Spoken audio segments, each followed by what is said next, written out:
Sud Radio parle en vrai chez Bourdin, 10h30, 12h30, Jean-Jacques Bourdin. Il est 10h30, bonne journée à toutes et à tous, bonjour, merci d'être avec nous, nous sommes jeudi. 0826 300 300, jeudi ça veut dire jeudi politique, je vais y revenir tout à l'heure. De quoi allons-nous parler?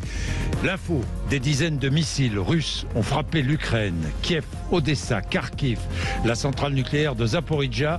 Les Russes ont utilisé des missiles hypersoniques que l'Ukraine ne peut intercepter. Nous en parlerons et nous expliquerons en début d'émission évidemment. 11h, 12h, donc jeudi politique aujourd'hui pour débattre 3 sénateurs, honneur au Sénat, le Sénat qui a voté peu après minuit l'article 7 reculant l'âge légal de départ à la retraite à 64 ans. Avez-vous des difficultés pour trouver du carburant? 6% des stations-service sont en pénurie, soit d'essence, soit de gazole. Et puis il y a toujours des perturbations dans les transports et dans certaines universités. Si vous voulez témoigner, 0826 300 300. Il n'y aura bientôt plus assez d'eau dans nos fleuves pour refroidir les centrales nucléaires. Qui déclare cela? C'est Marine Tondelier, qui est secrétaire nationale Europe Écologie Les Verts. Alors, dit-elle vrai? Nous en parlerons évidemment. L'eau nécessaire au refroidissement est-elle consommée ou est-elle prélevée puis rendue? Nous allons en parler avec un spécialiste tout à l'heure. Quand vous faites vos courses, est-ce que vous regardez le Nutri-Score? Dites-nous, 0826 300 300. L'Europe ne veut pas de cet étiquetage nutritionnel français. En Europe, il faut le savoir, l'obésité touche un adulte sur 4. Je vais vous parler du Paris Saint-Germain dans un instant, de football et de l'élimination du PSG en Ligue des Champions. Mais tout de suite, dans quel monde vit-on? Avec vous, Félix Mathieu, je sais que vous aimez retrouver cette petite rubrique très rapide avec cette information qui nous vient cette fois de Médières. C'est une commune proche de Nancy. Belle surprise à Médières, 1 million d'euros légués par une habitante de la commune. Oui, Félix. Elle lègue sa maison, sa fortune à la commune. Placement, livret, assurance vie cumulée, ça représente un montant estimé à 1 million d'euros. Cette habitante de 96 ans s'est éteinte en 2018, mais le temps que le legs soit officialisé, ça vient tout juste d'être acté. Alors le maire explique ce geste par la relation privilégiée qu'entretenait avec la commune cette ancienne habitante décédée sans héritier. Elle donnait des cours de sténodactylographie très appréciée dans le village de 1500 habitants. Alors son geste va permettre d'entreprendre un certain nombre de chantiers, rafraîchir des bâtiments communaux, refaire la voirie, aider les associations et peut-être créer de nouvelles classes et lieux périscolaires. En contrepartie de son geste, cette habitante avait demandé une seule chose, que sa tombe soit régulièrement entretenue dans le cimetière communal. Elle devrait aussi avoir droit quand même à un nom de rue ou de bâtiment. Ben oui, quand même. Oui, ça féminisera au passage. Il est 10h33, merci d'être avec nous. Revenons sur l'élimination du Paris Saint-Germain hier soir en Ligue des Champions de football, battu 2-0 à Munich par le Bayern. Écoutez ce que disait Kylian Mbappé après la rencontre. Ils ont une grande équipe, ils ont un grand effectif. Voilà, ils ont une équipe qui est bâtie pour gagner la Champions League. Nous, comme je l'ai dit en début de saison, à ma première conférence de presse de Champions League, on allait faire notre maximum. Notre maximum, c'est ça. C'est la vérité. Oui, ils ont une grande équipe bâtie pour gagner la Ligue des Champions, sous-entendu pas nous. C'est ce que voulait dire hier soir Kylian Mbappé. Et que disait Mbappé? C'était à la fin du mois d'août, à la fin du mercato. Avec ce groupe-là, on n'ira nulle part en Ligue des Champions. Mais il avait vu juste. Et les commentaires sont rudes ce matin. D'ailleurs, si vous voulez en parler, 0826 300 300, n'hésitez pas, vous intervenez. Tiens, je lis David Ginola, qui est aujourd'hui consultant pour Canal+. Je suis dégoûté, dit-il. On finit un match comme ça avec des déceptions qui sont dues à des manques d'engagement et d'investissement clairs. Il y a une problématique depuis des années, s'agace-t-il. Il y a un véritable problème. Il y a des joueurs dans cette équipe. Je ne vais pas tirer sur l'ambulance. Comment peut-on mettre en place un projet pour remporter la Ligue des Champions et avoir aussi peu de profondeur de banc? Il faut être à la hauteur de ses ambitions. Au milieu de terrain, le PSG n'est pas à la hauteur. Vitinha n'est pas à la hauteur. Messi non plus. Critique David Ginola. Il faut construire une équipe et pas additionner des talents. Le PSG, le plus important, on s'en fout des joueurs. Voilà, ces critiques et d'autres qui s'expriment ce matin. Allez-y, 0826 300 300.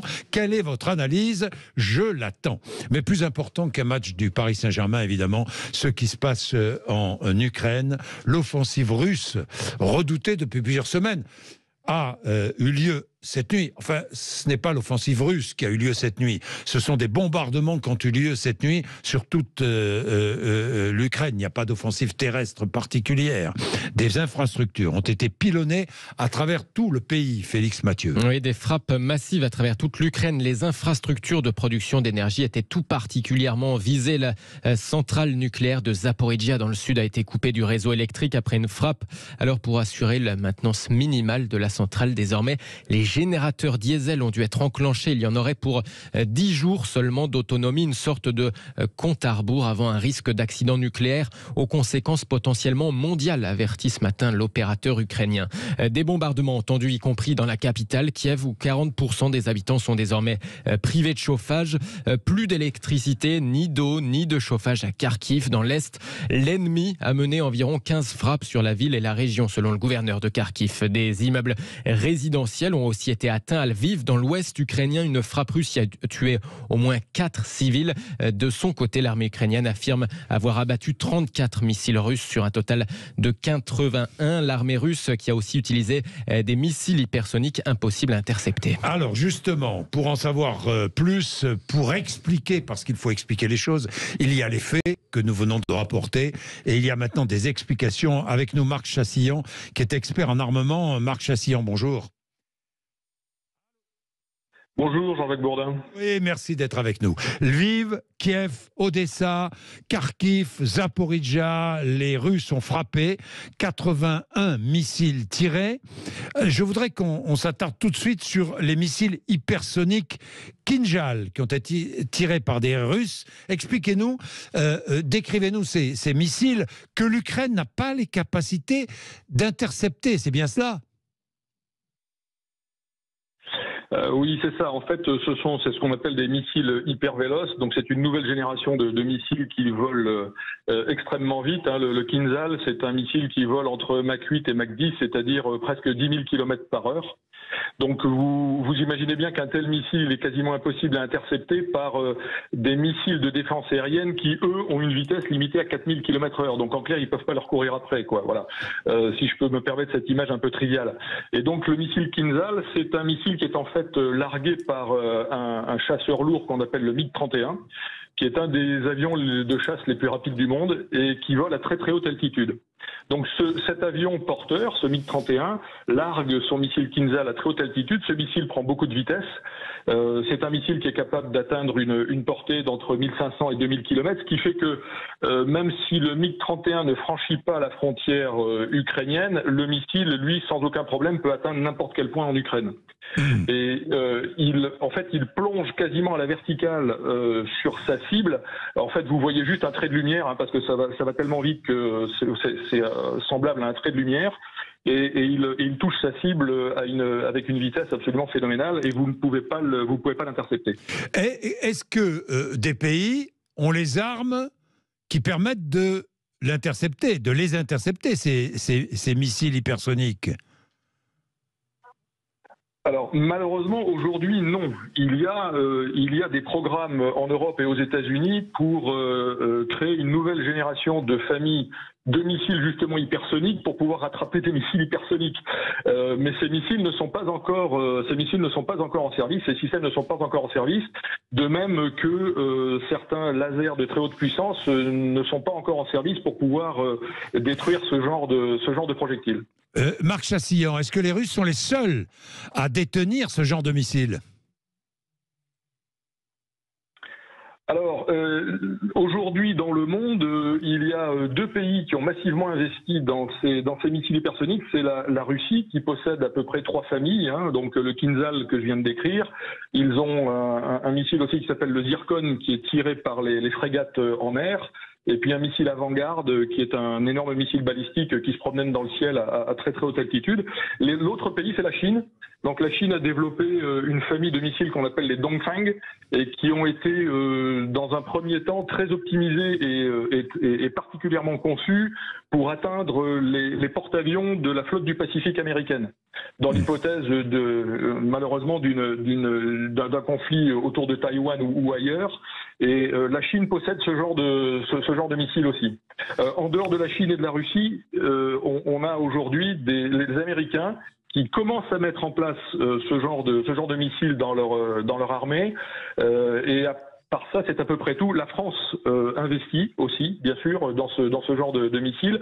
On a un démonstrateur qui devrait bientôt voler, qui s'appelle le VMAX, pour une mise en service d'ici quelques années. Mais il faut voir que le club des gens qui maîtrisent ce genre de technologie est en fait extrêmement limité. Marc Chassillan, c'est passionnant ce que vous nous racontez, évidemment, ce que vous nous expliquez. On a toujours besoin d'explications, évidemment. 81 missiles tirés par les Russes, 34 abattus. Je vous ai parlé de ces missiles hypersoniques Kinjal. Il y a d'autres missiles. Il y a aussi des drones Shahed 136 qui ont été tirés. 4 sur 8 ont été détruits. 8 ont été tirés, 4 ont été détruits.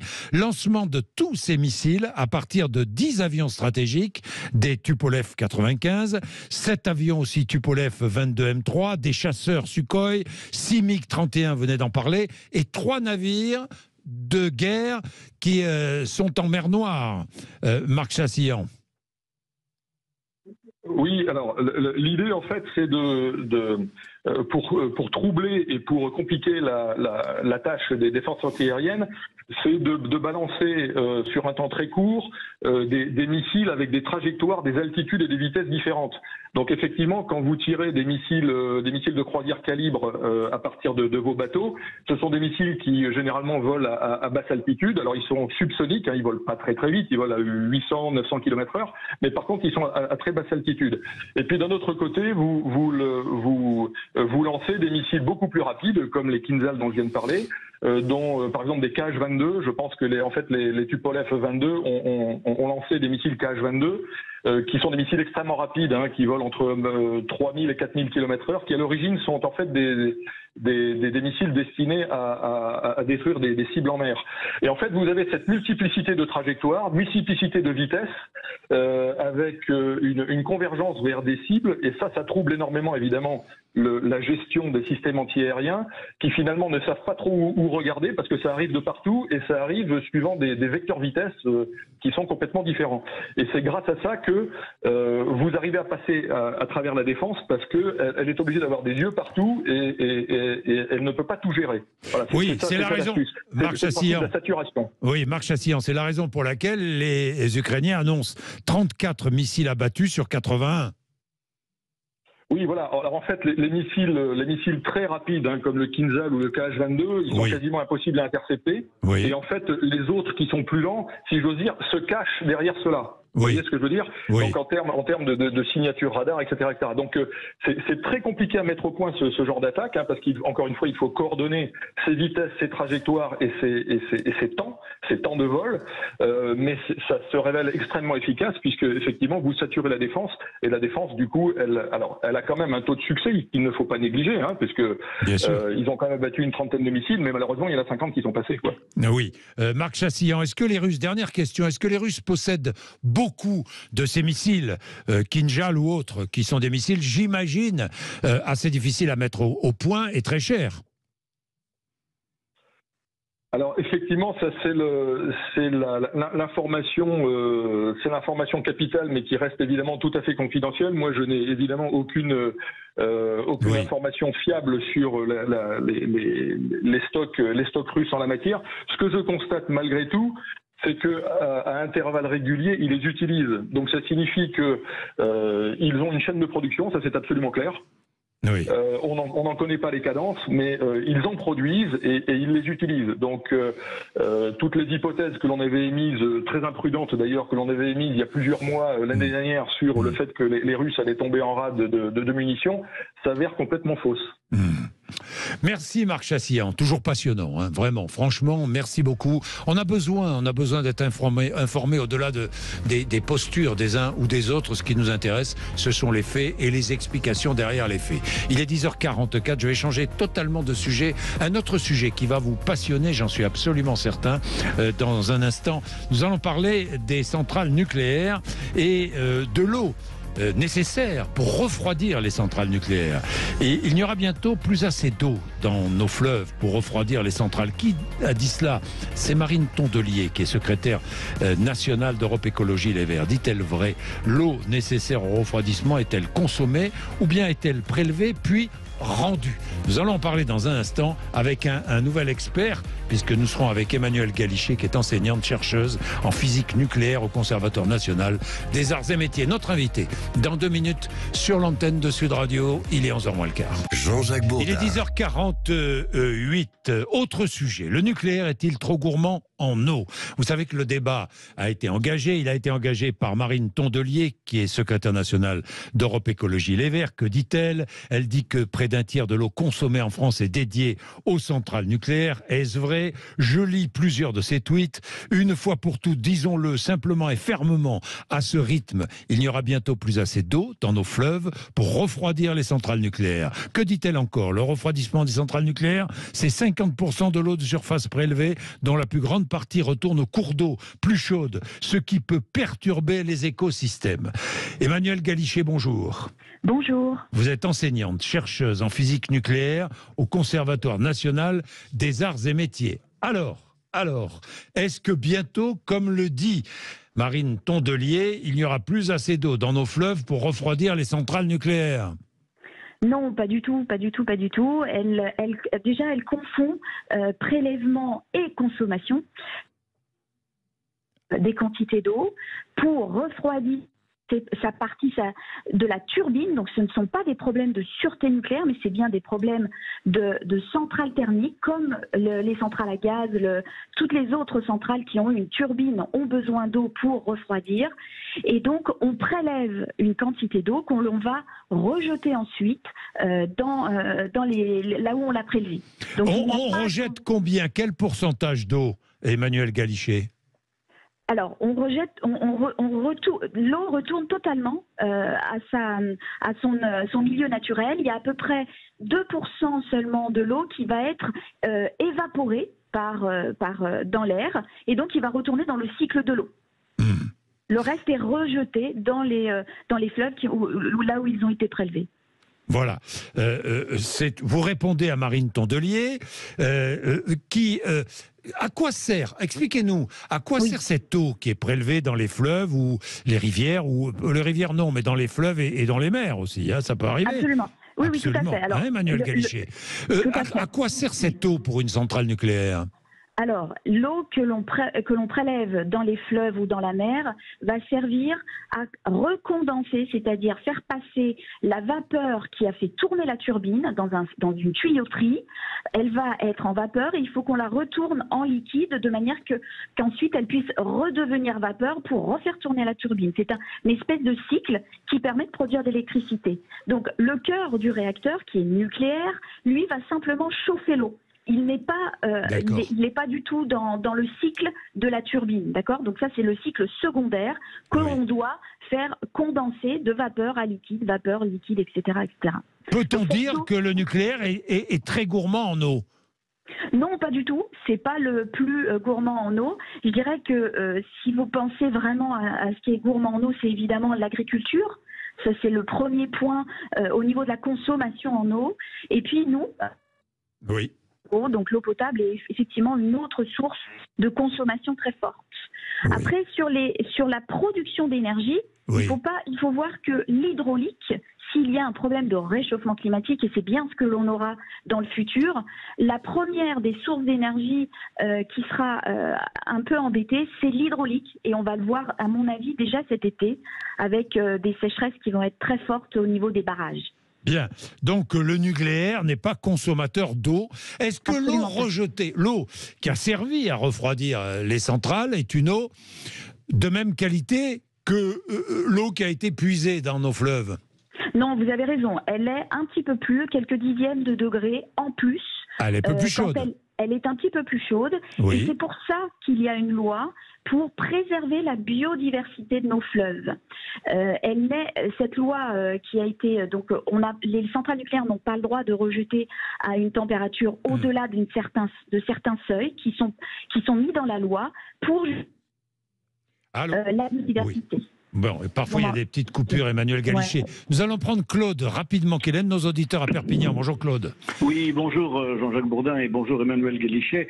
Je voulais rajouter, Emmanuel Galichet a dit l'essentiel, hein, moi je suis complètement d'accord avec ce qu'elle dit, puisqu'elle exprime un point de vue scientifique et non pas un point de vue idéologique. Moi je voudrais rajouter, ou en d'autres termes, dire en fait, toute centrale thermique a besoin d'eau pour refroidir, c'est ce qu'elle a dit, mais par exemple nos voisins allemands, dont on vante toujours la transition énergétique parce qu'ils ont fait 5 fois plus d'éoliennes que nous, en fait ils continuent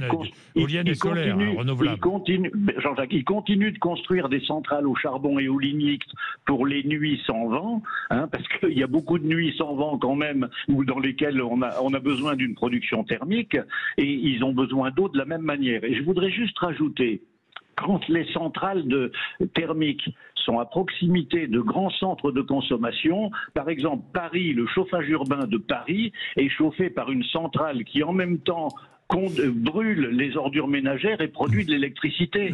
Donc ça veut dire que dans toute centrale de production d'électricité, il y a besoin de refroidir. Il y a besoin d'eau de refroidir, Emmanuel Galichet, ce que dit Claude. Un dernier mot, Jean-Jacques, dernier mot. Jean-Jacques, un dernier mot, s'il vous plaît. À Gravelines, la centrale nucléaire permet d'alimenter un élevage de bars, les poissons, vous avez bien entendu. La moitié des bars qui ne sont pas des bars de ligne sont à Gravelines, sont réchauffés par l'eau de la centrale. Et à Tricastin, sur le Rhône, on élève des alligators, hein, on élève des crocodiles en refroidissant l'eau de la centrale. Il y a même une ferme. Ça veut dire que cette chaleur, elle n'est pas perdue. Et l'eau n'est pas perdue non plus. Emmanuel Galichet, tout ce que vient de dire Claude est réel ? Oui, tout à fait.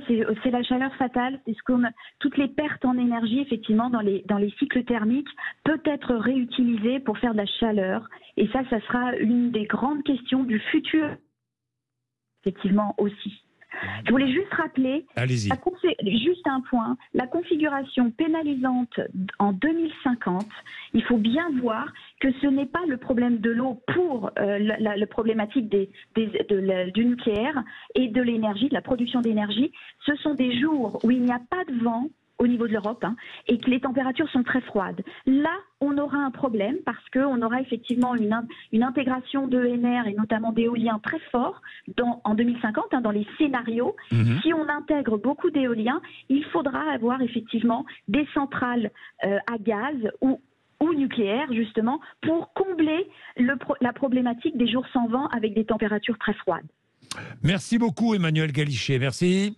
Il est 10h56, vous êtes sur Sud Radio. 11h-12h, vous le savez, nous sommes jeudi. 11h-12h, que se passe-t-il le jeudi ? Eh bien, jeudi politique. Et aujourd'hui, nous recevons 3 sénateurs. Oui, le Sénat est à l'honneur. Vous savez que le Sénat a voté, peu après minuit, l'article 7 reculant l'âge légal de départ à la retraite à 64 ans. Débat sur l'antenne de Sud Radio dans quelques minutes après les infos de 11h, 10h56. Sud Radio Parlons Vrai chez Bourdin, 10h30, 12h30, Jean-Jacques Bourdin. Bien, jeudi, comme tous les jeudis, jeudi politique. Et vous savez qu'habituellement, je reçois des députés, majoritairement, mais ce jeudi, j'ai voulu recevoir des sénateurs.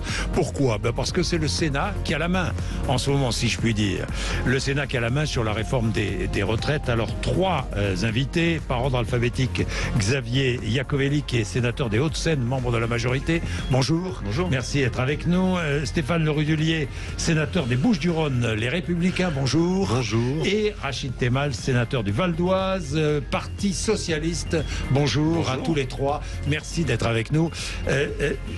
Avant d'entrer dans le détail de la réforme des retraites, et notamment avant de parler de l'article 7 qui a été voté peu après minuit au Sénat, dites-moi, on débat au Sénat mieux qu'à l'Assemblée nationale ou pas ? Non.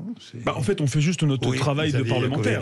Le but d'un parlementaire, c'est de débattre, c'est d'amender, c'est de modifier des textes, mais surtout, in fine, de les voter. Parce que pour qu'une loi soit applicable, il faut qu'elle soit votée par le Parlement.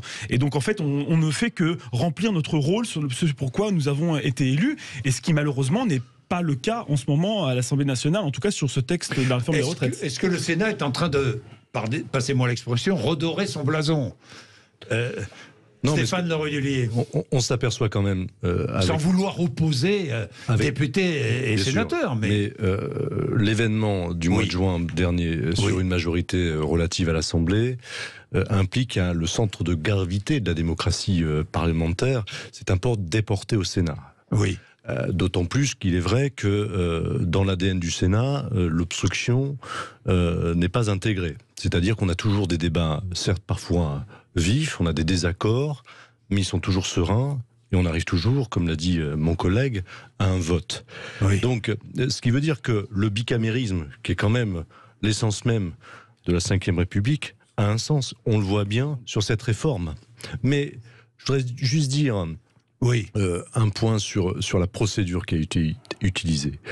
Je pense que le 47.1 n'était pas la bonne procédure dans le cadre de cette réforme. Alors expliquons, le 47.1, ça permet de limiter le temps du débat. Voilà, c'est le temps programmé. Pourquoi ? Parce que justement, ça cadenasse un peu le débat dans la durée, mais également, il y a certains aspects qu'on ne peut pas discuter à travers ce projet de loi, notamment un nouveau contrat social qu'on aurait pu passer avec les Français, au-delà de la réforme des retraites, c'est-à-dire parler un peu notamment de la fiscalité du patrimoine, la transmission du patrimoine.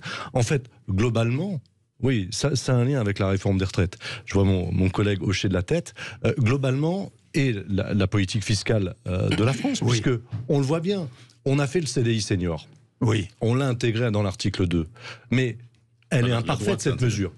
Elle est imparfaite. Les LR l'ont intégrée. Oui. Mais non, parce que nous, on a donné un avis défavorable au niveau de la majorité présidentielle. Ça fait partie de notre ADN, c'est l'allègement de charges sociales pour l'entreprise, et on a été obligé de taper sur les charges familiales. Ça a été adopté d'ailleurs. Parce que, absolument. Ça a été adopté, allègement. J'explique, pour encourager l'emploi des seniors, selon vous, la solution c'est d'alléger les charges familiales, c'est ça. On la queue avec ce système. Charges sociales, les charges sociales que paie le patronat. Absolument. Mais le chef d'entreprise. En fait, c'est une nouvelle aide aux entreprises pour embaucher les seniors. Et après, on dirait qu'il manque de l'argent dans les caisses sociales.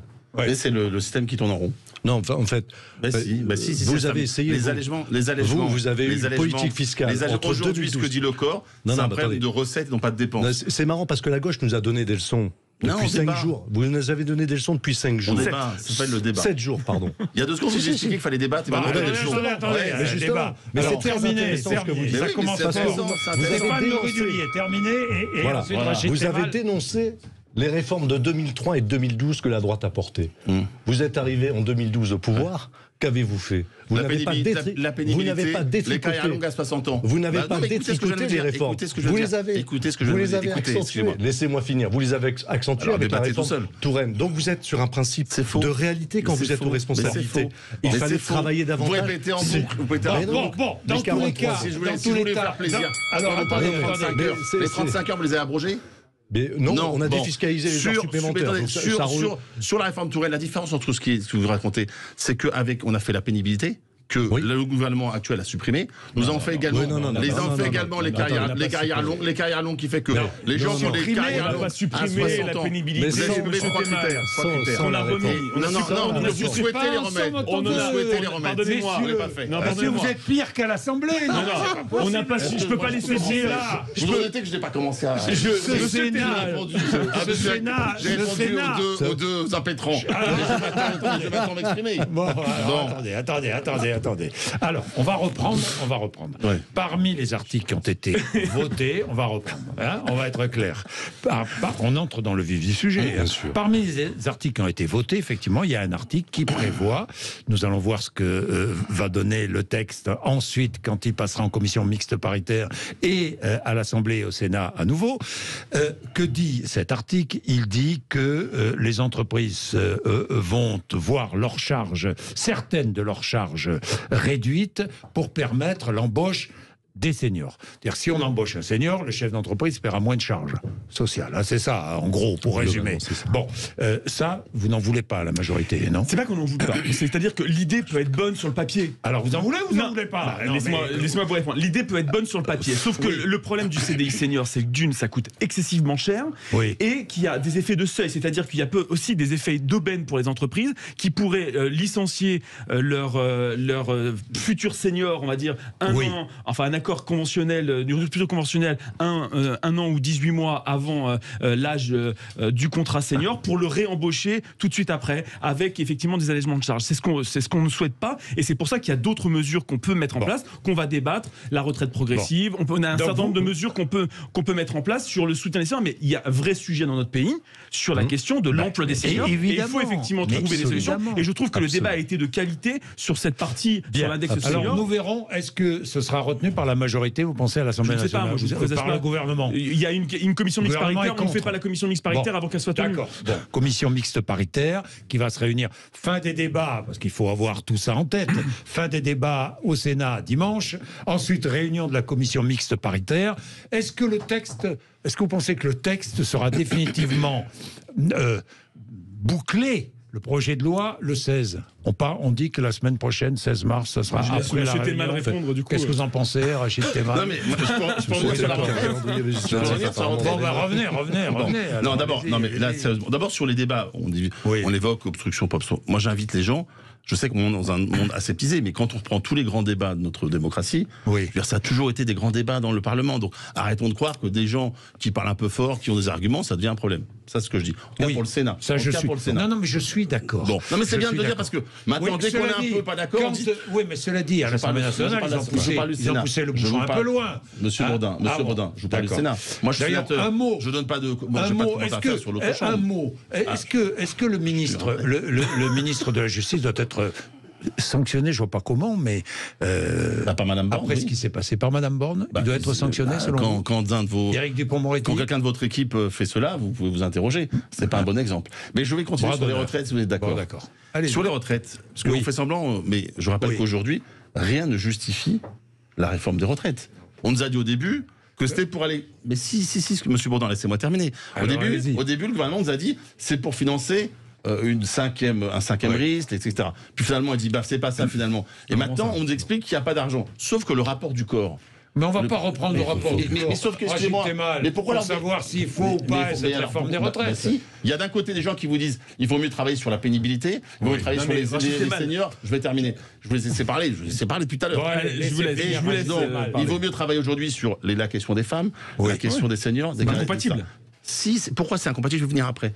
Donc on peut faire cela. Aujourd'hui, rien ne justifie de passer de 62 à 64 ans. Rien si ce n'est faire des économies. Et quand on fait des économies, il y a des gens qui payent. Quand on dit que personne ne perdra, c'est déjà un mensonge. Première chose, les 1 200 € annoncés pour tout le monde, c'est pour 12 000 à la fin. Oui, ça fait quand même beaucoup de monde. Et ensuite, M. Iacovelli, et je partage ce qu'a dit tout à l'heure notre collègue, faire le choix d'abord de commencer par un texte budgétaire. Fait que c'est la douloureuse. Puisque je rappelle que le gouvernement, sur les carrières longues, qu'est-ce qu'il propose? Un index.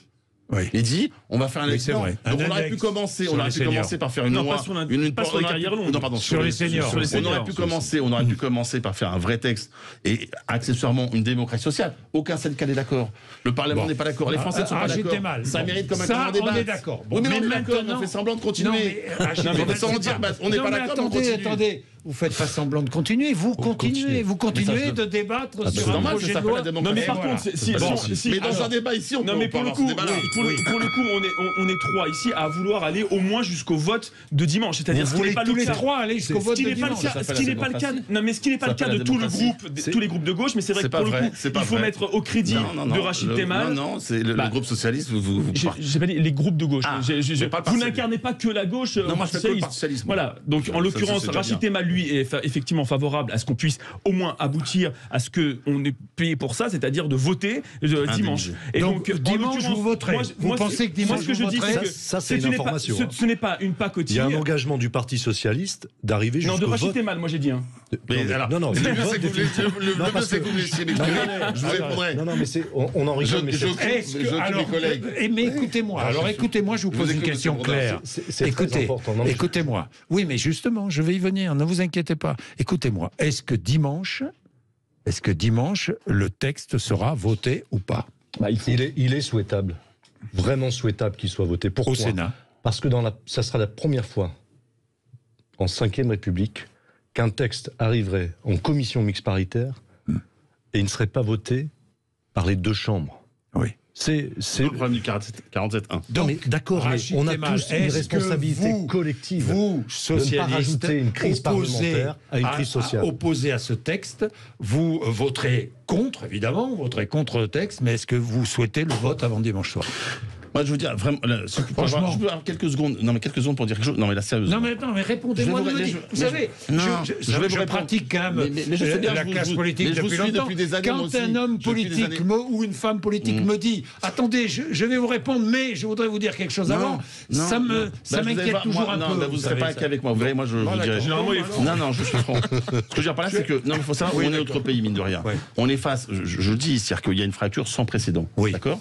Oui. Il y a un mouvement social. Oui. Le mouvement social, je vous dis, s'il n'a pas débouché, parce que si on va jusqu'au bout comme ça sans rien bouger, il y a la question de à quoi sert la mobilisation syndicale, et donc c'est la question de la violence qui est posée. Oui. Pareil au Parlement. Quand les parlementaires ne font pas pourquoi ils sont indemnisés, c'est-à-dire de voter, ça crée un trouble sur la démocratie. Je vous dis ça, c'est très sérieux. Donc moi, je considère que même si je condamne encore une fois la méthode 47.1, qui pour moi pose un problème, même si elle est de droit, mais elle pose un problème, moi je souhaite pouvoir voter sur le texte dimanche pour une raison simple.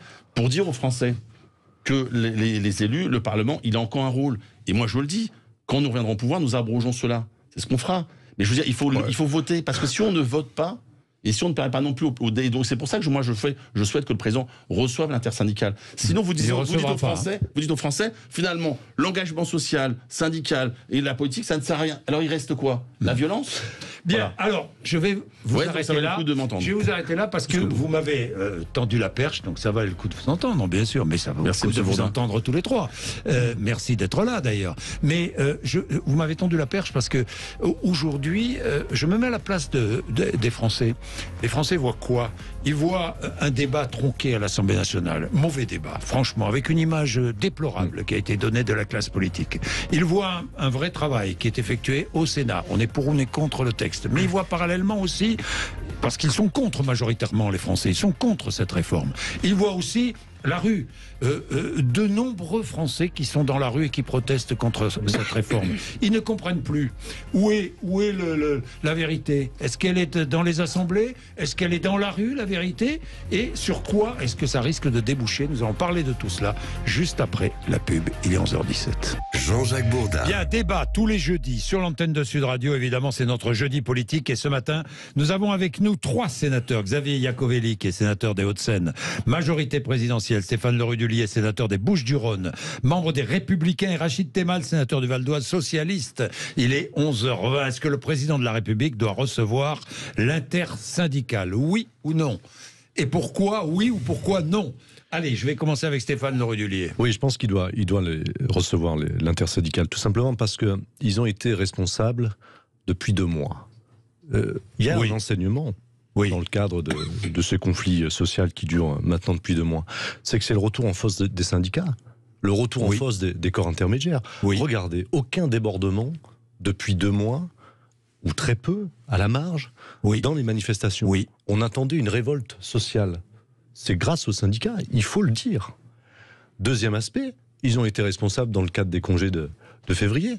Ils ont appelé à ne pas bloquer le pays afin que les Français puissent partir librement en vacances. Il faut que ça continue. Donc il faut tendre la main aux syndicats pour qu'on réinstaure le dialogue social et pour que ce manque de pédagogie qui a eu lieu au départ puisse être rattrapé. Il doit les recevoir. Alors, Xavier Iacovelli, membre de la majorité, est-ce que le président de la République doit recevoir l'intersyndicale ? Le président l'a rappelé, la porte de l'exécutif est toujours ouverte à l'intersyndicale. Elle a toujours ouverte, mais juste, vous me posez une question, je vais essayer de vous y répondre. Au mois de juin, il a d'ailleurs reçu l'intégralité des syndicats. Je rappelle juste que la CGT avait boycotté et a toujours boycotté les rendez-vous avec le président de la République. Il les a également invités lors des réunions du CNR, le Conseil national de la refondation. La CGT a également boycotté. Donc moi je veux bien.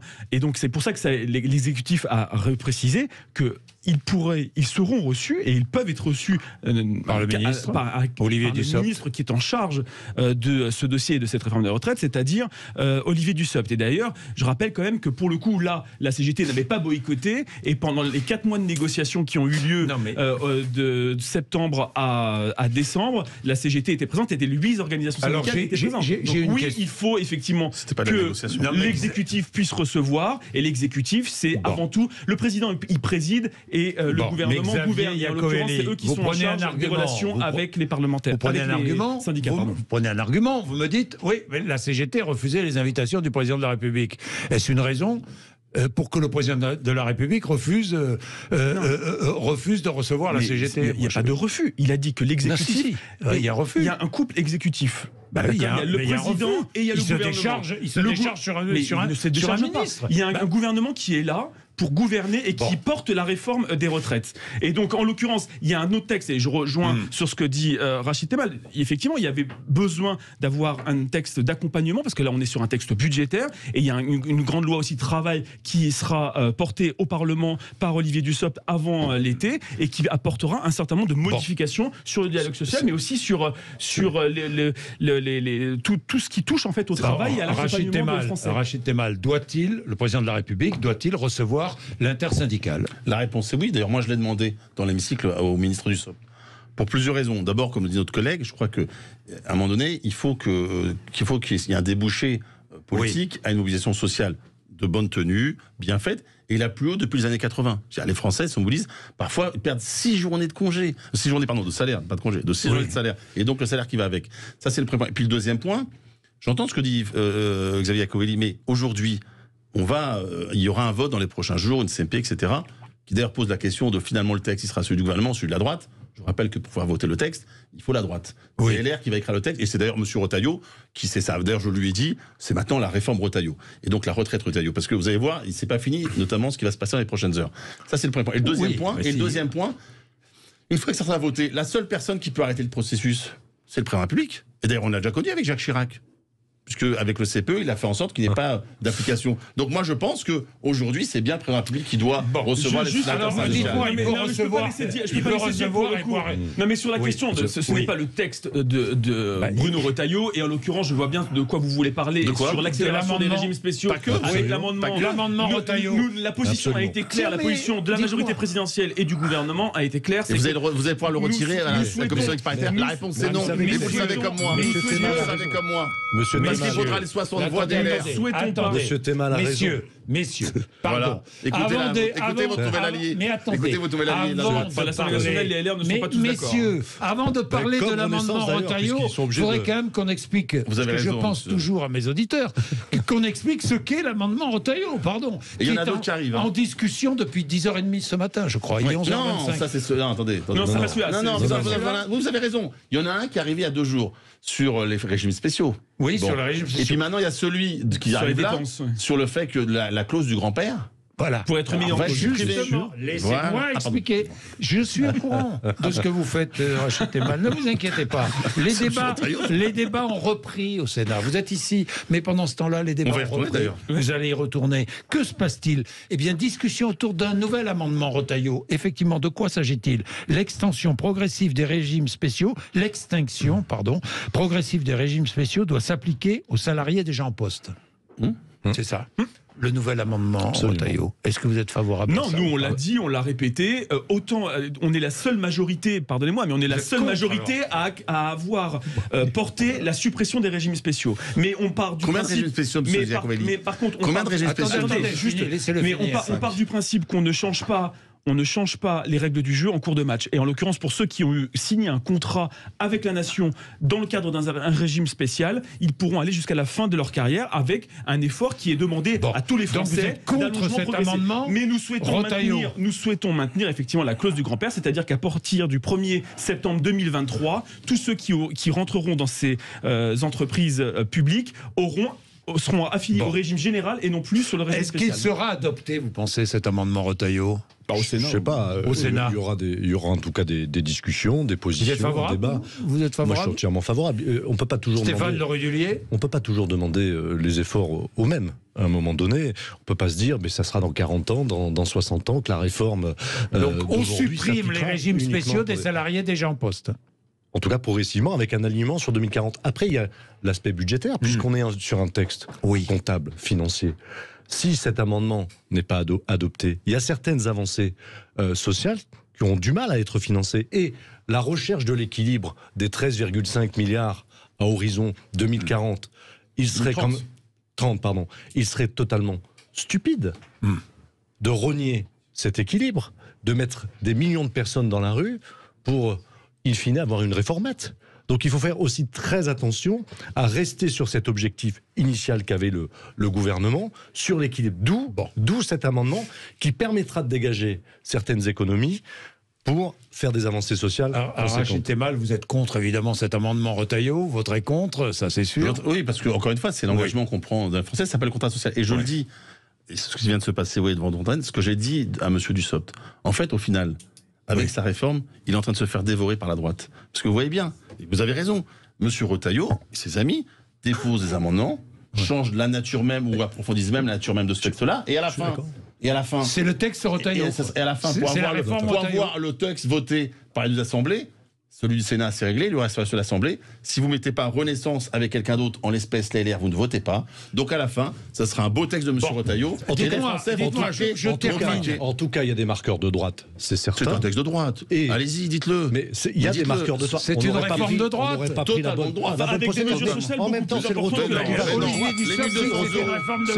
Les 1200 €, c'est pour 12 000 personnes. Non, les femmes, elles sont pénalisées. Demandez à M. Reister. Demandez à M. Reister. Il veut pénaliser les femmes.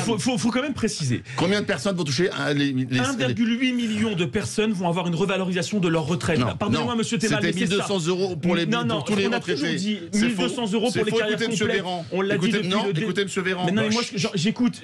En fait, deux personnes qui portent la parole de cette réforme, c'est la première ministre et le ministre du Travail. Donc en l'occurrence, ils ont toujours dit que c'était pour les carrières complètes. Donc il y a 1,8 million de retraités qui vont avoir une revalorisation de leur retraite à partir de 120 trimestres jusqu'à... ça sera entre 20 et auront-ils les 1 200 €? Auront-ils les 1 200 €? 20 et 100 €. Auront-ils les 1 200 €? Auront-ils les 1 200 €? Mais répondez à la question. Elle est simple.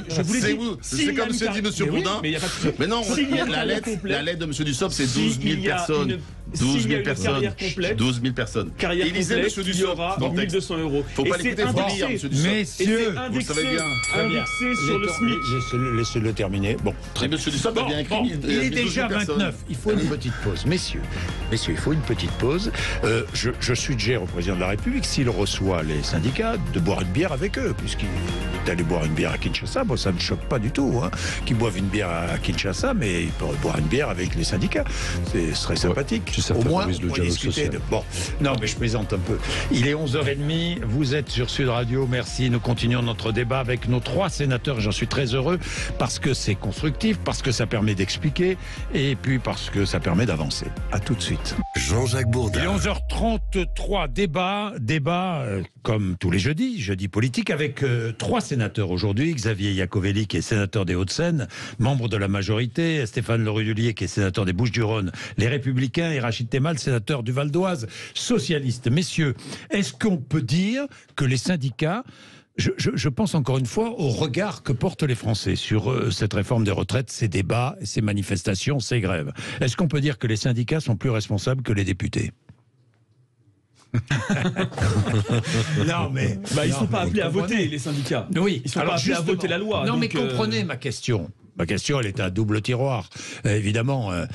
Parce que dans l'opinion publique, aujourd'hui, je pense que les syndicats sont considérés comme plus responsables que les députés. Ils mènent en tout cas leur action sur ce pourquoi ils ont été élus par les salariés. C'est-à-dire qu'ils négocient avec le gouvernement, ils contestent quand ils ne sont pas d'accord, ce qu'aujourd'hui ne font pas les députés, en tout cas de la France Insoumise, qui ne vont pas jusqu'au bout de leur mission, c'est celle de voter le texte. Attendez, Stéphane, je vais jusqu'au bout, je me tourne vers Rachid Temal. Bon, très bien. Le texte sera voté probablement au Sénat dimanche soir, on est bien d'accord. Commission mixte. Le texte Retailleau, bon, d'accord. Avec des marqueurs de droite. Commission mixte paritaire. Nous verrons quel est le texte qui sort de cette commission mixte. Au bout d'un moment, un texte sera voté. Probablement voté. 49.3 ou pas, mais probablement un texte. Il y aura une loi. Et là, que va-t-il se passer dans la rue ? Dites-moi, Rachid Temal, parce que manifestation encore samedi, encore une nouvelle manifestation la semaine prochaine. Bon, les grèves prennent moins que prévu. Vous l'avez constaté, vous le remarquez, Rachid Temal, parce qu'il y a des problèmes de pouvoir d'achat aussi, et que les gens ont besoin de manger à la fin du mois. Alors, que peut-il se passer? Si le Parlement joue son rôle, si la politique joue son rôle, très bien, mais si jamais la politique ne joue pas son rôle, il y a danger? Ce que je disais tout à l'heure, la politique va jouer son rôle parce que la démocratie va fonctionner. Elle va jouer son rôle au Sénat, mais à l'Assemblée, vous ne savez pas? L'Assemblée, le texte, je ne veux pas recommencer, mais le texte Retailleau, la question c'est ce qui sera voté par ses amis aussi à l'Assemblée. Bon, s'il est voté, donc c'est un texte il restera encore au président de la République, qui pourra faire comme pour le CPE, d'où l'intérêt de la rencontre entre le président de la République et l'intersyndicale pour peut-être arrêter la machine infernale et dire peut-être des engagements. Retirer. Ou des engagements du président de la République pour que des mesures réellement sociales, parce qu'elles n'existent pas contrairement à ce qu'on dit, je répète, sur le travail des seniors, sur la pénibilité, sur les femmes, soient vraiment appliquées, notamment. Ensuite, après, c'est là où vous avez raison, ce que j'ai dit tout à l'heure. Quand le mouvement social n'a pas de débouché politique, en l'espèce, si la porte est fermée, parce qu'il n'y a jamais eu de négociation, c'était de la concertation, c'était pas de la négociation, il faut le rappeler, qu'il n'y a pas eu de négociation, oui, il y a un risque de débordement. C'est ça qui est le danger, c'est pour ça que moi, je plaide, je me bats, pour améliorer le texte, même si je le combats à la fin, je le voterai contre, mais aussi faire en sorte que le gouvernement entende et le président reçoit l'intersyndicale. Parce que sinon, vous donnez le sentiment aux Français, je rappelle qu'ils sont majoritairement contre cette réforme-là, que finalement, l'engagement syndical ou l'agent politique, il n'y a pas de débouché. Est-ce qu'il y aura un résultat politique? Est-ce qu'il y aura une unité syndicale qui durera? Ça, on ne sait pas. Est-ce qu'il n'y aura pas? Est-ce que les syndicats ne seront pas débordés par leur base? Est-ce que certains partis politiques qui ont tout intérêt à ce que ça soit la confusion ne vont pas encore forcer les choses? Ce sont des questions qui sont posées. C'est des questions essentielles. Il y a une forme d'hystérisation du débat politique à l'Assemblée nationale. On peut se le dire encore avec l'incident du Dupond-Moretti d'hier. Mais derrière ça, on assiste aussi à une forme de radicalisation du mouvement depuis 2 jours. On parle de blocage de raffineries, donc ça veut dire qu'on confisque la liberté d'aller et venir des citoyens dans les prochains jours, et c'est là où il faut faire très attention. Et c'est là où l'exécutif et le président de la République doivent tendre la main pour restaurer le dialogue avec les syndicats. Ils ont eu, comme je l'ai dit tout à l'heure, une attitude responsable, mais attention, on sent que le climat se tend dans certains secteurs et qu'on peut revivre des épisodes comme en octobre dernier où on a un assèchement des stations essence. Et là, il peut y avoir également un retournement de l'opinion publique par rapport à la réforme. Parce qu'il est vrai que majoritairement les Français sont contre cette réforme. Mais dans le même temps, ils y sont résignés. Et c'est les mêmes taux de sondage. Alors, est-ce qu'on gouverne avec la résignation sur la résignation? On ne gouverne pas par la rue. Le diktat de la rue, c'est très dangereux pour notre démocratie. Et donc, les députés ont un rôle essentiel, celui qui s'applique au Sénat et qui a été dit tout à l'heure très bien par mes collègues. On doit débattre, délibérer et voter. Donc j'appelle aussi les députés à beaucoup plus de responsabilités dans le cadre de leur mission. C'est un message pour vos familles politiques. Pardon, c'est un message pour votre famille politique. Pourquoi vous avez vu un... Non, mais les LR, non, pour voter la loi ou pas à l'Assemblée. Non, je parle des extrêmes. Et vous le savez très bien. Bon. Mais les LR aussi. Dites-moi, vous êtes divisé vous aussi, hein? Vous êtes divisé dans votre parti. Du moins à l'Assemblée nationale. Je vois quelqu'un qui a une trajectoire personnelle et je vois un parti personnel. Pradier, c'est une trajectoire personnelle. C'est une ambition personnelle. Écoutez, on a eu un bureau politique où on a voté une motion qui appelle au report de l'âge de 62 à 64 ans. Donc il n'y a pas de sujet idéologiquement. Ils sont cohérents, monsieur. Cohérence et constance. C'est pour ça que c'est le retour du clivage gauche-droite sur ces textes. Alors Stéphane Le Rudulier, tiens, l'otage de la droite. Je me tourne vers Xavier Iacovelli. Chez vous, si on ne vote pas, on est exclu. Si j'ai bien compris, c'est cela. Hein. À l'Assemblée nationale, c'est ce qui s'est passé. C'est ce qui va se passer. En tout cas, c'est ce que la présidente du groupe... Et est-ce que c'est vrai chez LR? Si on ne vote pas, on est exclu ou pas? Du poste de numéro 2 au moins. Du poste de numéro 2, oui. On n'a pas exclu monsieur Pradier de DLR. Maintenant, il doit mettre, par rapport à ses convictions, se mettre en phase. S'il ne se sent pas bien par rapport à l'idéologie de notre famille politique, la porte aussi est grande ouverte. Xavier Iacovelli, il y a des risques franchement. Il y a des risques pour la démocratie. Enfin, je ne vais pas employer les grands mots, mais tout de même. Mais vous savez, moi, je pense qu'effectivement, il y a une hystérisation du débat politique. Et d'ailleurs, ça avait été assumé par la France Insoumise quand Clémentine Autain disait ce qu'on n'obtiendra pas par les votes et dans les urnes, on l'obtiendra par la rue. C'était vraiment une volonté aujourd'hui des députés de la France Insoumise de cette stratégie du chaos. Et donc effectivement, il y a un risque pour la démocratie, il y a un risque pour l'Assemblée nationale et pour le Parlement en général, mais pas seulement. C'est un risque pour la France aussi et un risque de voir, parce que je pense que c'est ça le plus gros risque pour la France, c'est de voir l'extrême droite qui est très sage en ce moment au Parlement. Et dites-moi, qui tire les marrons du feu? Est-ce que c'est Marine Le Pen qui tire les marrons du feu de ce qui se passe là? Aujourd'hui, je pense que la stratégie de LFI, la stratégie de bordélisation de LFI, effectivement, profite avant tout au Rassemblement national et à Marine Le Pen. Vous êtes d'accord, Rachid Temal? Oui, mais je vais compléter. Oui, oui, parce vous êtes un peu gêné, mais... Non, je ne suis pas gêné. Moi, non, bon, bah, alors... Non, mais il ne faudrait pas non plus que le gouvernement s'exonère de ce qu'il fait et de ce qu'il provoque. Je rappelle que M. Macron a été élu en 2017. Jamais l'extrême droite n'a autant progressé depuis ces années-là. Donc peut-être qu'à un moment donné, on peut toujours dire que c'est la faute des autres, on peut aussi s'interroger. Après, moi je vous le dis, je ne partage pas la stratégie de la France Insoumise, je crois que tout le monde le sait, je le dis même publiquement, donc je ne veux pas ici les défendre. Ce que je sais, c'est que le groupe socialiste à l'Assemblée a retiré tous ses amendements, a fait ce travail-là. Oui. Bon. Donc moi je parle pour les socialistes ont joué leur fait leur job. Oui, moi je vous parle des socialistes. Voilà. Pour la France Insoumise, j'ai condamné les propos des attitudes des filles, je continuerai. Ce qu'on ne comprend pas très bien, c'est la position du Rassemblement national, vous la connaissez. Quelle est selon vous la position ne rien dire contre la réforme, mais en même temps, en proposant quoi? Contre la réforme, ils l'ont pas encore dit qu'ils étaient contre la réforme. Ils n'ont pas voté à l'Assemblée nationale, on ne sait pas, puisqu'il n'y a pas eu de vote. La France Insoumise il va bien falloir se prononcer tout de même. La France Insoumise a monopolisé le débat à l'Assemblée nationale, donc effectivement, certains groupes politiques, on n'a pas eu leur position. C'est intelligent de la part de Marine Le Pen. Mais moi, ce qui m'étonne quand même, notamment vis-à-vis d'une partie de la gauche, c'est que en 2022, ils ont voté Emmanuel Macron. Pour empêcher Madame Le Pen. Vous avez voté Emmanuel Macron. Oui. Qu'est-ce qu'il y avait dans le programme d'Emmanuel Macron? Il n'a pas pris les gens en retraite. Bah, attendez, non, mais je vous pose la question. Faut être cohérent. Il n'a pas pris les gens en retraite. Mais vous êtes sérieux? Il avait mis dans son programme, c'était une ligne. Et vous voulez qu'on dise quoi? Qu'on dise que parce qu'il y a ça dans notre programme qui ne nous convienne pas, on laisse l'extrême droite diriger ce pays? Vous êtes sérieux? Mais pourquoi? Vous avez voté? Mais parce que nous on a fait le choix de responsabilité comme toujours, et entre eux, on préfère des choses. Monsieur Macron a dit, je remercie ceux qui ont voté pour moi, et j'en tiendrai compte. La réalité, c'est qu'il n'en tient nullement compte. C'est ça la réalité. Pourquoi vous dites ça? Mais parce qu'il pouvait entendre, il savait bien que les voix qui sont venues à son secours et au secours de la France, laissez-moi terminer, c'était des voix de gauche et qui n'étaient pas d'accord avec son programme. Il fallait sauver, mais bien sûr, mais il fallait sauver la démocratie. Mais à la gauche, il leur répond retraite 64 ans. Voilà ce qui est proposé. Et vous voyez bien que c'est un problème. Et vous voyez bien que les Français majoritairement sont contre. C'est là où j'ai du mal à vous comprendre. Et c'est très simple. Je reviens à l'idée première. Nous voulions empêcher l'extrême droite de prendre le pouvoir en France. Quand vous êtes aux responsabilités, vous êtes face à des réalités. Les réalités, elles sont démographiques, elles sont financières. Et vous faites la réforme Touraine jusqu'à 43 ans. Nous, on accélère la réforme Touraine, mais s'il n'y a pas la mesure d'âge, qu'est-ce qui se passe? La personne qui commence à travailler à 22 ans, elle finira à combien avec la réforme Touraine? 65. Et vous oubliez toujours, monsieur, chers collègues, vous répétez en boucle la mesure Touraine. Laissez-moi terminer.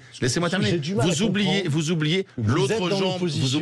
Vous êtes contre et vous allez détricoter sur les enquêtes. Est-ce que vous oublierez l'accélération de la durée? Non, mais il y a aussi à l'époque de la réforme Touraine, je rappelle, pour les carrières longues, il y avait le départ à 60 ans et ça concernait 500 000 personnes. Vous ne pouvez pas nier ça. Est-ce que vous êtes d'accord sur mon analyse? La personne qui commence à travailler avec la réforme Touraine à 22 ans. C'est pas d'analyse, c'est mathématique. Fini à 60 ans. Mais personne l'a caché, ça. Attendez. Personne l'a caché. Donc, vous dites aujourd'hui, politiquement, sur un plan purement politique, c'est le Rassemblement national qui tire les marrons du feu. On est tous les trois d'accord, vous êtes tous les... Enfin, pas moi. En tout cas, moi, je suis d'accord. Je ne vais pas être d'accord ou pas d'accord, vous êtes tous les trois d'accord. Bon, oui, ça veut dire quoi? Ça veut dire qu'elle est en position de force pour la prochaine élection présidentielle. Marine Le Pen. Dites-moi, comment avez-vous accueilli au LR là les rencontres entre le Rassemblement national, votre représentant des jeunes et le représentant de il doit y avoir une ligne. Comment ? Il va pas être viré ? Il doit y avoir une ligne rouge. Ouais. La ligne rouge, c'est pas. On n'a rien à voir. Les électeurs ont peut-être envie d'une alliance. Ah bon, parce que vous avez je sais pas. le programme économique du Rassemblement national. C'est que le programme économique, le problème ? Non, mais pourquoi ? Il y a quand même quelques petites valeurs qui ne sont pas communes. Enfin, je rappelle que le général de Gaulle, dont vous êtes les descendants, vous dites en permanence, et il a fallu se faire tuer par l'extrême droite. C'est pour ça qu'il y a une ligne rouge. Si vous me laissez terminer mon propos, alors allez-y, terminez. Il y a une ligne rouge.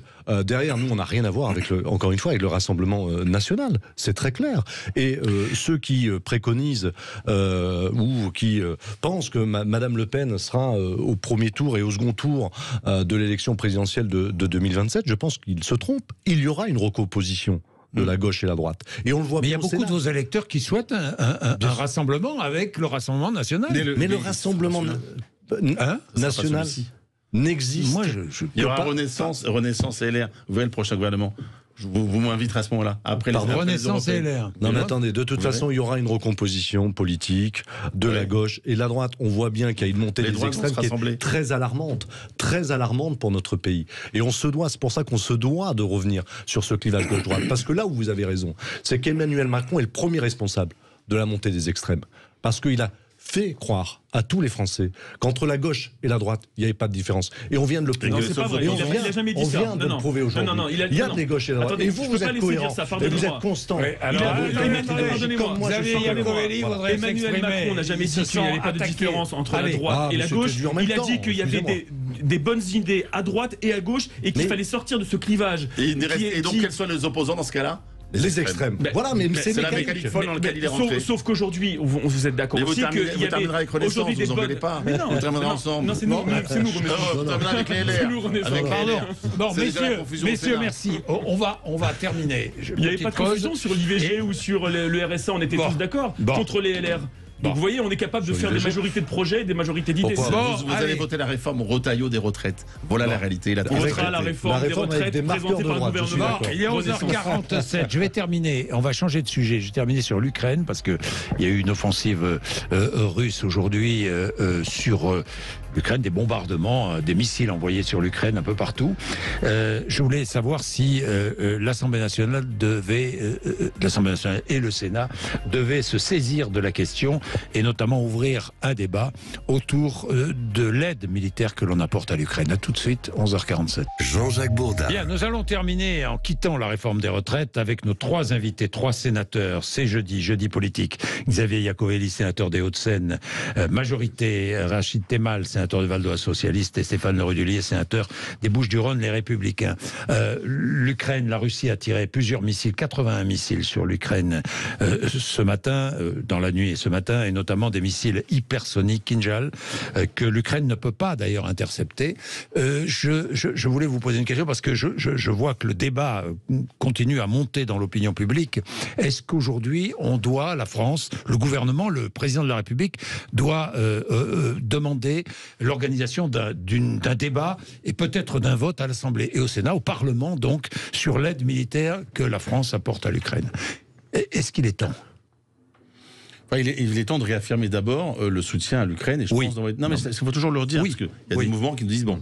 Et moi, je pense qu'il faut poursuivre l'armement de l'Ukraine. Moi, je suis pour aller plus loin, en sachant que la vraie demande aujourd'hui des Ukrainiens, bien sûr les avions, mais ça prend du temps, etc., les chars, il y a aussi des munitions, des obus. Donc ça, il faut. Après, moi, je crois que notre démocratie, elle gagne toujours à des débats dans son Parlement. Et moi, je souhaite qu'à un moment donné, on puisse avoir un débat sur plusieurs. D'abord, on l'a déjà eu au Sénat, plusieurs débats. Moi, je suis favorable à l'organisation des débats, mais je voterai d'ailleurs pour la poursuite et même le renforcement. Un vote aussi, un vote. Avec un vote. Non, je vois pas dans quel. Au moins le débat, ça permet de clarifier, les situations des uns et des autres. Qu'un débat ou un vote, c'est pas le sujet. Mais en tout cas, qu'au Parlement, il y ait cet échange-là, un débat sur qu'est-ce qu'on fait, où on en est, la stratégie. Moi, je trouve ça bien que l'exécutif parle avec le Parlement. Oui, moi, je suis complètement d'accord avec ça. Déjà, réaffirmer le soutien de la France à l'Ukraine, je pense que c'est indispensable. Et le président de la République l'a fait lorsque le président Zelensky est venu en France. Et je pense que ça, pour le coup, en tout cas dans les partis dits du gouvernement, il n'y a aucune ambiguïté sur ce soutien. Après que nous ayons un débat au Parlement, je trouve que c'est plutôt sain pour la démocratie. C'est important. Après qu'il soit sanctionné par un vote ou pas du Parlement, pourquoi pas. En tout cas, moi, j'y suis pas opposé à titre personnel, mais je pense que ça renforcerait effectivement, en tout cas, le soutien. On a reçu d'ailleurs le président du Parlement, enfin de la Rada au Sénat, et on a réaffirmé notre soutien, le soutien du Sénat au soutien armé de. Vous êtes d'accord? Là, on a un point de convergence. Je pense qu'on parle depuis tout à l'heure de la démocratie parlementaire. C'est aussi une façon de redorer le blason de l'Assemblée et du Sénat. J'ajoute un point. Est-ce qu'il faut un vote ou pas? Moi, je pense qu'il faut un vote pour réaffirmer que le Parlement soutient le président de la République, que c'est un domaine réservé du président de la République. Nous débutons les travaux dans quelques semaines. La prochaine loi de programmation militaire. Absolument. Donc c'est bien de dire la France est capable. Alors, j'ai une dernière question, messieurs. Vous avez un régime spécial de retraite. Autonome, oui, c'est vrai. C'est pas un régime spécial, c'est un régime autonome. Est-ce qu'il faut le revoir ou pas? Vous êtes sénateur, vous avez tous un régime autonome. Le président Larcher a indiqué que si le texte retraite devait être voté, il y aurait une adaptation au Sénat. Donc moi, je suis dans l'attente de cette adaptation. Oui. Donc on passera de 62 à 64 ans. Oui, la loi s'appliquera à 62. D'ailleurs, ça s'était déjà adapté dans le mode de calcul, quand même. Ce régime autonome, il est d'une part excédentaire. Il faut savoir que l'âge moyen de départ d'un sénateur en retraite, c'est 72 ans. Oui. Il ne faut pas aligner le régime spécial au régime le Sénat ne fait pas 40 ans de mandat. Hein. Mais, pardon? Certains peut-être. Je peux vous dire peut-être. Oui, certains. D'accord. La moyenne, c'est 2 mandats. On a 2 mandats. On ne fait pas 43 ans de mandat. On a toujours appliqué les réformes, que ce soit 2003, 2010 ou cette réforme sur les mesures d'âge. On s'applique. Donc il y aura, ça sera revu. Ce qu'a annoncé le président Larcher, votre régime particulier sera revu. C'est que le bureau du Sénat va mettre en application, adapter la réforme. C'est ce qu'il a dit encore ce matin dans un média. C'est intéressant. Merci à tous les trois d'être venus nous voir ce matin sur l'antenne de Sud Radio. Il est 11h55. Tous les jeudis politique, je sais que vous aimez. Et nous aussi.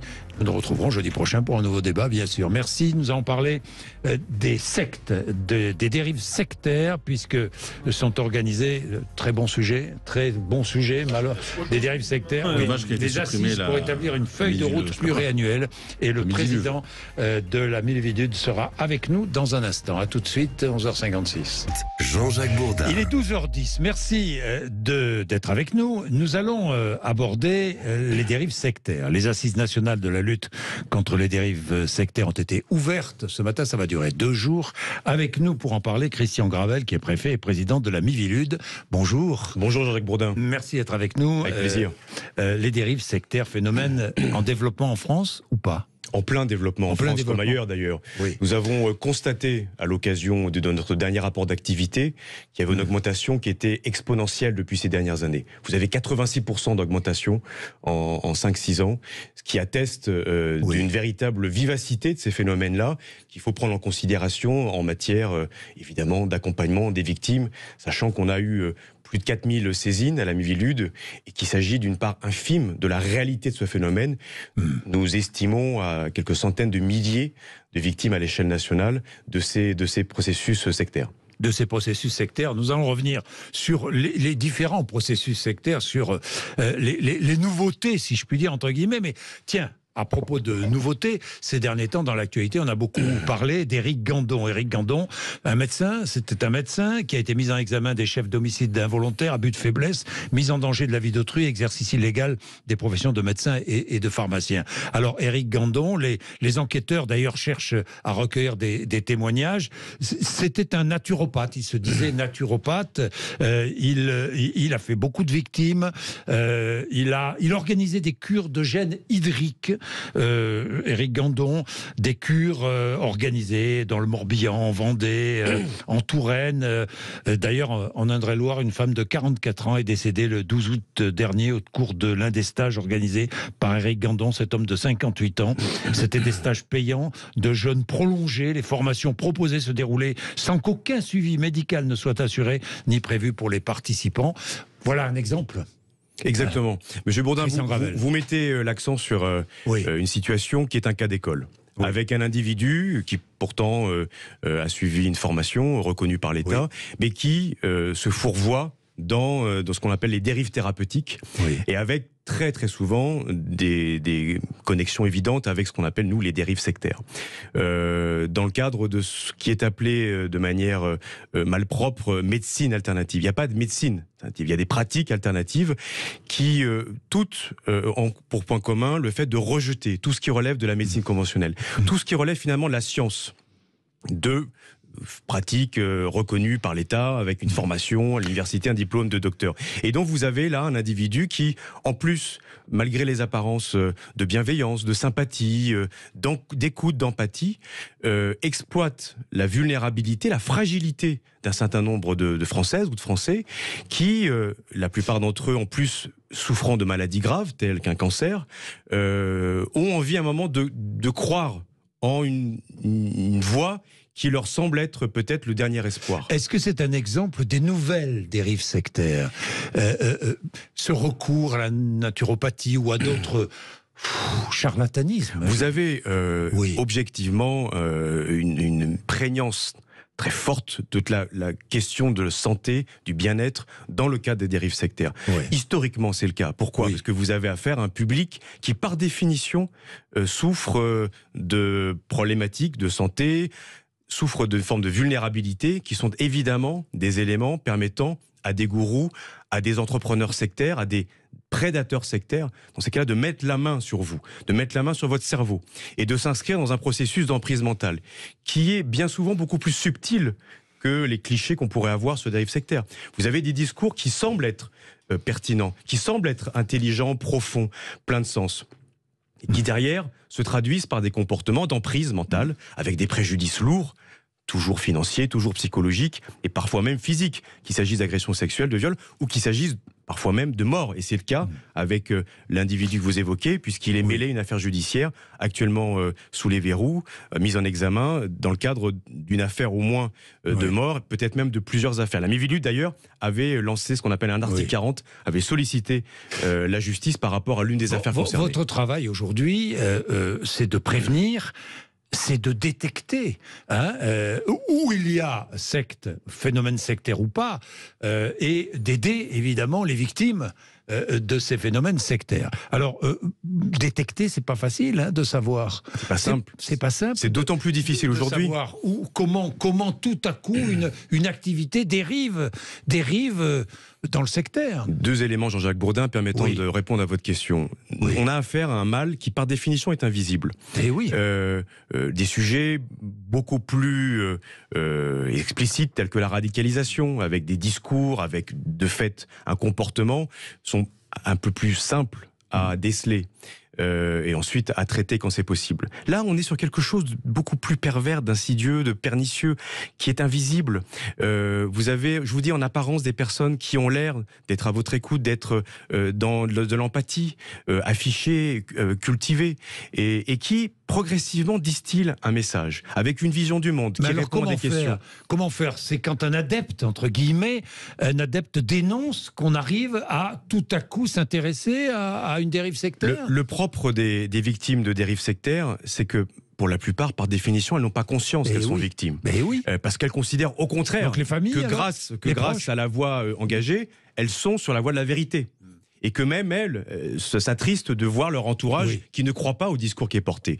Donc c'est la plupart du temps l'entourage, la famille, des proches qui nous alertent. Vous avez aussi des personnes qui, à un moment, pour différentes raisons, se retrouvent face à la réalité, prennent conscience. Et donc des victimes qui, là, pour le coup, frappent à une porte.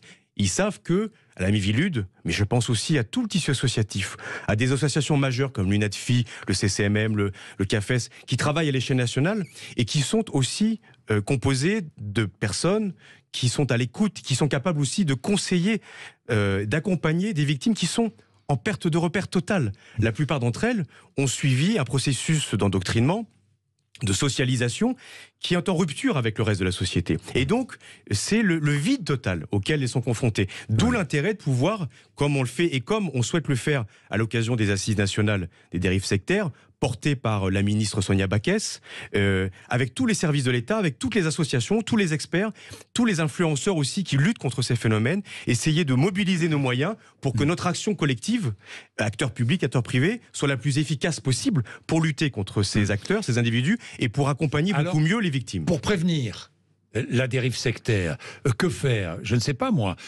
Peut-être qu'elle s'exprime sur les réseaux sociaux. Peut-être qu'elle s'exprime aujourd'hui différemment qu'elle ne s'exprimait il y a encore 10, 20, 30 ou 50 ans. Vous avez 1000 fois raison. C'est d'ailleurs la philosophie de nos assises, puisque nous avons commencé avec le discours de la ministre Backès, mais des témoignages de victimes. Et chacune des tables rondes que nous avons organisées commence par des témoignages. Et donc, que disaient ces victimes? Mais qu'il faut du courage pour parler et qu'il faut justement déjà faire en sorte que la peur change de camp et qu'on arrête d'avoir honte et avoir peur de s'exprimer sur le sujet. Et ces victimes ont 1000 fois raison. Et d'ailleurs, elles ont accepté de s'inscrire dans cette démarche aujourd'hui. Et l'idée, vous avez là aussi raison, c'est de pouvoir faire amplifier les témoignages, profiter des réseaux sociaux qui servent trop aujourd'hui les mouvements sectaires. On va d'ailleurs réunir les plateformes numériques qui ont accepté de venir demain. Demain, c'est la journée de travail pour tracer les lignes d'une feuille de route pour les dizaines à venir. Et les plateformes numériques ont conscience que là, il y a sans doute un vide à combler. Donc on va essayer de diffuser un certain nombre de contenus, de témoignages, notamment de victimes, pour contribuer à réveiller les consciences par rapport à ce phénomène. Quelle est la limite entre la dérive sectaire et le complotisme? On a deux éléments qui s'inscrivent dans des démarches qui sont différentes, mais on constate des points de convergence de plus en plus forts. Aujourd'hui, clairement, et c'est pour ça qu'on va l'aborder aussi à l'occasion de ces assises, vous avez de plus en plus de prédateurs sectaires qui utilisent des théories complotistes pour asseoir leur emprise sur des victimes, sur des proies qui deviennent des victimes, avec évidemment l'avantage, la force des théories complotistes qui visent justement à opérer une rupture avec l'entourage, la société d'une manière générale, les institutions. Et donc le moyen de se dire, moi, tu peux me faire confiance, écoute-moi, parce que moi j'ai un discours de vérité à te proposer, n'écoute pas tout ce qu'ils disent, parce que par définition c'est le système, les fameuses élites pédosatanistes qui feraient des rituels ignobles tous les soirs dans des sous-sols, et qui malheureusement s'inscrivent dans des mouvements, on l'a vu avec QAnon. On a vu la traduction potentielle, au passage politique et social, de ce type de mouvement. On a des antennes de QAnon en France ou en Europe. Mais il y a d'autres mouvements également. C'est une secte? Non, c'est pas une secte justement, parce que on est sur du complotisme, on est sur un mouvement complotiste avec derrière une idéologie. Et il y a un point qui est important, qui fait la différence entre ce qui relève d'une forme de radicalisation et dérive sectaire, c'est que la dérive sectaire, elle s'inscrit dans, encore une fois, un processus d'emprise mentale, où vous perdez progressivement votre libre arbitre, alors que l'idéologie, vous adhérez en conscience. Donc, et il y a, vous le savez pertinemment, c'est dans l'esprit même de notre... vous adhérez en conscience, mais vous n'acceptez plus la différence, et tout simplement ce qui est proposé aujourd'hui par les institutions. Quand je parle d'institutions, c'est pas simplement les institutions politiques, c'est également les institutions sanitaires. Quand on parlait tout à l'heure de problématiques sanitaires, mais la médecine, rappelez-vous ce qui s'est passé pendant la crise du Covid, qui a d'ailleurs été un moment de bascule vers ce type de mouvement-là, et complotiste et sectaire. Ça n'empêche pas au passage de pouvoir poser et de devoir poser toutes les questions que l'on doit poser. Ça, c'est une parenthèse refermée. Mais Christian Gravel, donc ces dérives, ce sont les nouvelles dérives.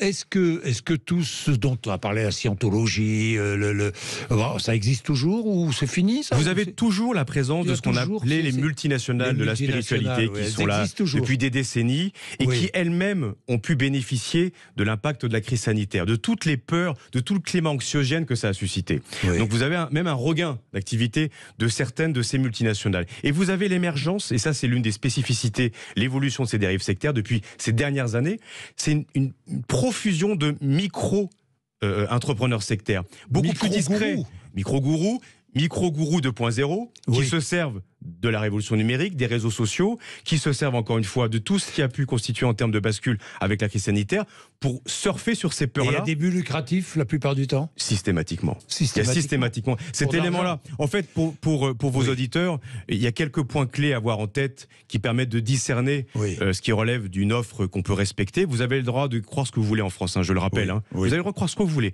Par contre, là, il s'agit d'alerter, et le rôle de l'État, c'est de protéger ses concitoyens. C'est lorsque vous avez la prétention de recettes miracles, de vérité toute faite, évidemment le fait que tout ce qu'on va vous proposer est payant. Tous ces éléments-là, un discours de rupture qui justement profite des thèses complotistes, un discours de rupture avec le reste du monde.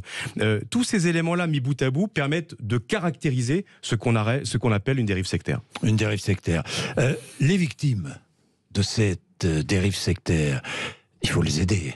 Il faut les accompagner. Alors, c'est important. C'est aussi un des volets importants. C'est un volet fondamental. Au cœur des missions de la Miviludes, vous en avez 3. La première, c'est l'analyse du phénomène, l'évolution. Et ça évolue tous les jours ou presque. La coordination de l'action de prévention et de répression. Et puis, la question de l'accompagnement des victimes. Et le fil rouge de notre politique publique, le fil rouge de ces assises nationales et dérives sectaires, aujourd'hui et demain à Beauvau, c'est la question de l'accompagnement des victimes. Comment mieux assurer la prise en charge, au sens large du terme, de ces victimes qui, encore une fois, se retrouvent pour la plupart totalement perdues, en manque de repères, lorsqu'elles arrivent à s'extraire de ce type d'emprise. Et c'est donc une vision qui ne peut être que globale sur la question de la réinsertion sociale professionnelle, la question évidemment de la réassurance psychologique, identitaire.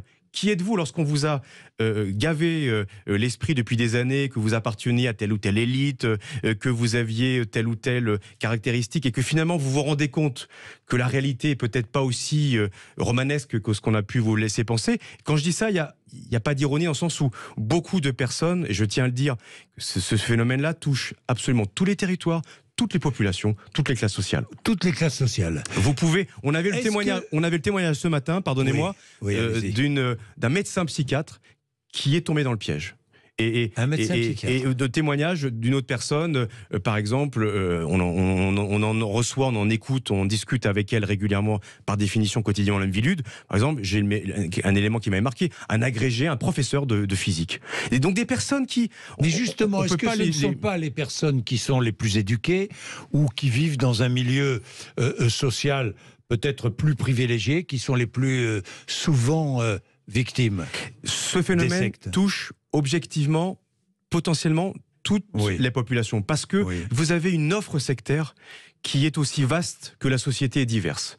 Donc vous avez sur tous les espaces de socialisation, dans tous les champs, l'éducation, mineurs, majeurs, personnes âgées, territoires ruraux, avec des projets plutôt liés, tournés vers l'écologie, avec toujours une dose d'ésotérisme, de spiritualité, du business, du développement personnel, du coaching, la santé. Vous avez dans tous les champs ou presque, une offre avec des individus qui savent, avec intelligence et perversité, capter vos attentes, capter les besoins qui sont les vôtres.